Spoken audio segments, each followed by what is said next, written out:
कि जिस दिन ये खुलासा हुआ कि वनंतरा रिजॉर्ट में अंकिता भंडारी के साथ वीआईपी को जो ऑफर किया गया और उसने विरोध करा और उसके बाद उसकी जिस तरीके से चीला बैराज में उसको मार के गिराया गया, तो हमारी पहले दिन से मांग थी कि इसकी निष्पक्ष जांच हो, लेकिन सरकार पहले दिन से इसमें लीपापोती कर रही है। तो प्रत्यारोप लगा रहे हैं और कह रहे हैं कि नहीं, ये तो विपक्ष राजनीति कर रहा है। इसमें विपक्ष का कोई सवाल नहीं है। ये सवाल उत्तराखंड की बेटी का नहीं है, ये पूरे देश और पूरे दुनिया की बेटियों की अस्मिता की लड़ाई है कि ऐसा जो अंकिता के साथ हुआ वो और किसी बेटी के साथ ना हो और उन दोषियों का चेहरा सामने आए। पुलकित आर्य और उसके दो साथी वो सिर्फ पेड़ की एक टहनी थे, अभी जड़ तक पहुंचने की जरूरत है। नाम सामने लाना नहीं चाहती है सरकार, नहीं तो नाम बड़ा खुलासा इस पूरे मामले में और भी हो सकता है, जिस तरीके से एक बड़े नेता का नाम सामने आ रहा है। उत्तराखंड का अंकिता भंडारी केस अब एक बार फिर से उजागर हो गया है। इस पे इंसाफ की मांग को लेकर के जगह जगह धरना प्रदर्शन किए जा रहे हैं। जेनजी से लेकर तमाम देश के लोग अब अंकिता भंडारी केस में इंसाफ की मांग कर रहे हैं। इस समय हम जंतर मंतर में मौजूद हैं और आप मेरे पीछे तस्वीर देख सकते हैं। अंकिता भंडारी वही 19-20 साल की लड़की जिसने आज से कुछ साल पहले पूरी किस तरीके से राजनीति में स्पेशल सर्विस के नाम पर महिलाओं का शोषण किया जाता है, महिलाओं के साथ गलत किया जाता है, उसकी एक शिकायत बनी। आप तस्वीरों में देख सकते हैं और यहाँ आप प्ले कार्ड्स भी देख सकते हैं। सीबीआई जांच नहीं तो संघर्ष जारी, हथियारों को बचाना बंद करो, जनता की आवाज़ बचेगी नहीं, दबेगी नहीं, अंकिता को न्याय दो, सीबीआई जांच अब करो, वीआईपी नहीं संविधान चलेगा। तो इस पूरे मामले में अब मांग की तेज की जा रही है कि सीबीआई जांच होनी चाहिए, जस्टिस होना चाहिए। यानी उत्तराखंड से लेकर राजधानी दिल्ली अब इसी नारे से कहीं ना कहीं पूरी तरीके से गूंज रही है कि इस पूरे मामले में इंसाफ होना चाहिए। बातचीत करेंगे। सर, आप लोग आज यहाँ पर इकट्ठा हुए, क्या मांग कर रहे हैं? देखिए, हम आज से नहीं, विगत 3.5 वर्षों से सरकार से मांग कर रहे हैं कि इसकी सीबीआई की जांच सुप्रीम कोर्ट के निर्देशन में होनी चाहिए, क्योंकि जिस दिन ये खुलासा हुआ कि वनंतरा रिजॉर्ट में अंकिता भंडारी के साथ वीआईपी को जो ऑफर किया गया और उसने विरोध करा और उसके बाद उसकी जिस तरीके से चीला बैराज में उसको मार के गिराया गया, तो हमारी पहले दिन से मांग थी कि इसकी निष्पक्ष जांच हो, लेकिन सरकार पहले दिन से इसमें लीपापोती कर रही है। उसी रात को 23 सितंबर की रात को वहाँ पर बुलडोजर चला दिया जाता है। उसके 40 दिन बाद जो बराबर में फैक्ट्री थी, सबूत मिटाने के लिए वो फैक्ट्री जला दी जाती है। और जिस तरीके से वीआईपी का नाम शुरू से ही उजागर हो रहा है और अब पूर्व विधायक सुरेश राठौर की पत्नी उर्मिला सनावर ने जिस तरीके से वीआईपी का नाम उजागर करा है, लेकिन इस सब के बावजूद सरकार उस वीआईपी से पूछताछ तक नहीं करना चाह रही है और उल्टा आरोप प्रत्यारोपों पर भारतीय जनता पार्टी आज आ गई है। तो हमारा आपके चैनल के माध्यम से प्रधानमंत्री जी से हम अपील करना चाहते हैं कि वो इसकी निष्पक्ष जांच सीबीआई की सुप्रीम कोर्ट की निगरानी। मोदी का नाम लिया, उन्हीं के साथ तस्वीर उनकी सामने आ रही है। वो कह रहे हैं कि अगर मैं कहीं से भी कहीं तक इसमें लिप्त पाया जाता हूं तो मैं राजनीति छोड़ दूंगा। हमें उनकी राजनीति छोड़ने से मतलब नहीं है। अगर वो लिप्त नहीं है तो वो सीबीआई जांच से क्यों डर रहे हैं? हमारा ये कहना है, अगर आप दोषी नहीं हैं तो आप जांच कराइए, और सरकार उनको बचाने का काम कर रही है। आज दिल्ली के मुख्यमंत्री, उप मुख्यमंत्री और स्वास्थ्य मंत्री पर सिर्फ शक के आधार पर कि उन्होंने शराब घोटाला करा, उनको 6 महीने से 1 साल तक की जेल होती है। लेकिन वहीं जो व्यक्ति लिप्त पाया जा रहा है, जिसका नाम आ रहा है और सबूत उसके पास हैं, उसके खिलाफ कोई तहरीर तक देने को तैयार नहीं है, और जो दे रहे हैं उनके लिए नहीं जा रही है। तो ये सरकार की निष्पक्षता को साफ साफ बताता है कि निष्पक्ष नहीं है सरकार। केस हो या हत्याओं के केस हो, बीजेपी नेताओं के नाम ही क्यों सामने आए? बीजेपी में अब जो है, आज भाजपा में मतलब इस तरीके के लोग आ चुके हैं कि वो हर तरीके का कुकृत्य कर रहे हैं।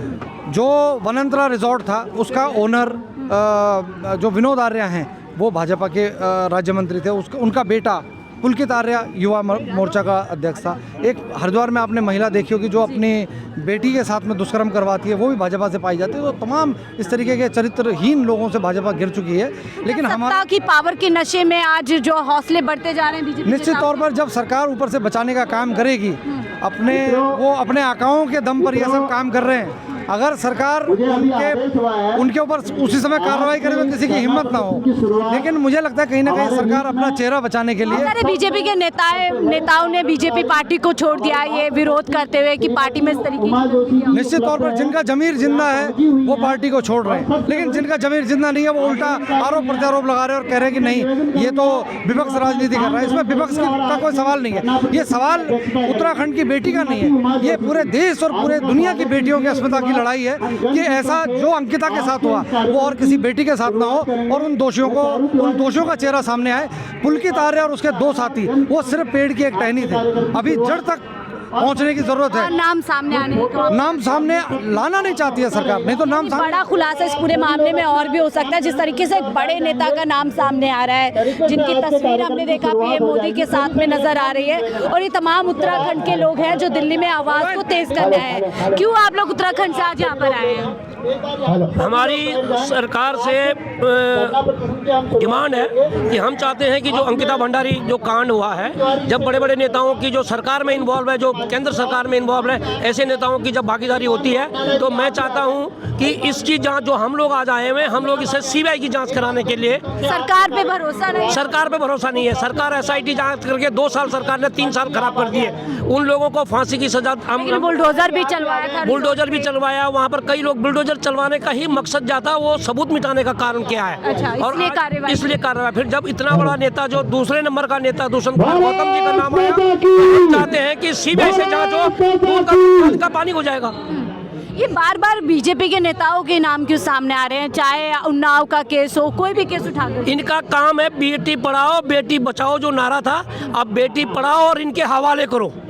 ये भारतीय जनता पार्टी का एक नारा हो गया आज की डेट के अंदर। सिंगर का देख लो आप, उसको पैसे का बलबूते पे छोड़ा गया है। इतना बड़ा नेटवर्किंग बीजेपी का जो चल रहा है, आप बिहार में देख लो, आपने बिहार में भी देखा होगा, महिलाएं बिक जाती हैं। तो ये बड़ा दुर्भाग्य हमारे देश का है। तो इसीलिए आज हम आए हैं उत्तराखंड के लिए। अगर ऐसे ही सरकार आप लोग ले आएंगे तो पता नहीं कितनी बार हमको यहाँ पर प्रोसेस करना पड़ेगा।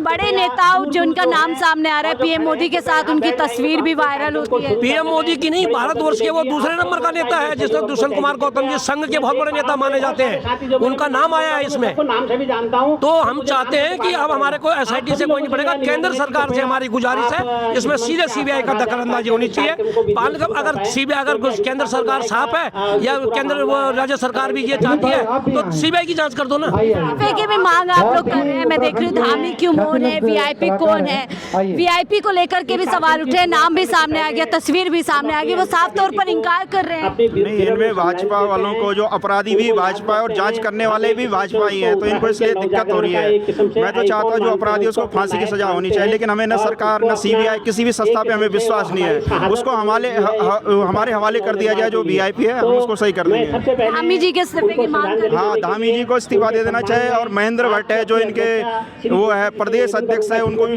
बिल्कुल बोलने की तमीज नहीं है। जो ऐसे ऐसे भाषण दे रहे हैं उनको इस समय मौन रहना चाहिए था। बीजेपी के लोग सत्ता के नशे में हैं, जिस भी बेटी के साथ में इतने चूर हो रखे हैं इनके, एक गांव के उससे छोटे से कार्यकर्ता से लेके सारे लोग इसमें इन्वॉल्व हैं। मैं तो अभी भी मानता हूं कि ये लोग जो लोग अभी भी भाजपा को समर्थन कर रहे हैं, वो लोग भी इसमें शामिल है।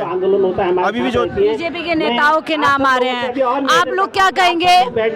3 साल से ज्यादा का समय इस पे हो गया है, केस को लगातार छिपाने दबाने की कोशिश की जा रही है, जांच में बड़े बड़े नाम आ रहे हैं लेकिन जांच नहीं हो रही है। जांच इसलिए नहीं हो रही है कि इनमें ये सब लोग इन्वॉल्व हैं, सब मिले हुए हैं।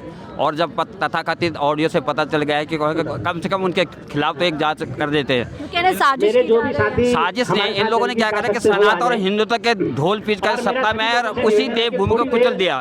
तो इन लोगों के सब बराबर की जिम्मेदारी है और खासतौर से धामी सरकार की है। उनको कुछ न कुछ इसमें स्टेप उठाना चाहिए और तुरंत किसी न किसी कार्रवाई तक पहुँचना चाहिए। लगातार बेटियों के साथ जो ये घटनाएं सामने आ रही है, बीजेपी के नेताओं के नाम, ऑलमोस्ट बीजेपी के नेता है जो संस्कार और चाल चले चेहरे की बात करते हैं, वो सब गलत है और करप्ट है। उत्तराखंड में तो 20 रूप से लड़कियों का दोहन करने के लिए आए हुए हैं। साफ होगा तो इससे आप सभी लोगों से न्याय होना चाहिए मेरे ख्याल से। तो ये तमाम लोग उत्तराखंड की बेटी अंकिता भंडारी को न्याय दो, ये अफसर आप लोग क्या कहेंगे इस मामले पर? क्या कार्यवाही होगी वीआईपी जिसका नाम सामने आ रहा है? कार्रवाई नहीं हो रही है, तो इसीलिए तो हम यहाँ इकट्ठा हुए हैं। और हम जो भी सरकार तो हमारी सुन नहीं रही है, हम न्यायालय से निवेदन करना चाहते हैं कि न्यायालय खुद संज्ञान ले और इस मामले में जो वीआईपी और जो भी दोषियों का नाम आ रहा है उनको कानूनी गिरफ्त में ले और उनको उचित सजा दे। आप देख सकते हैं एक लंबी लड़ाई है, लड़ना है भाई ये तो लंबी लड़ाई है, लड़ना है भाई ये तो उत्तराखंड से लोग आए हैं और इंसाफ की मांग कर रहे हैं। अब ये मामले को लेकर के लगातार देश के अलग अलग कोने में गुस्सा देखने को मिल रहा है। बीजेपी सरकार पर लोग जम करके अपना गुस्सा बरसा रहे हैं। फिलहाल इसी भाई ये तो लंबी लड़ाई।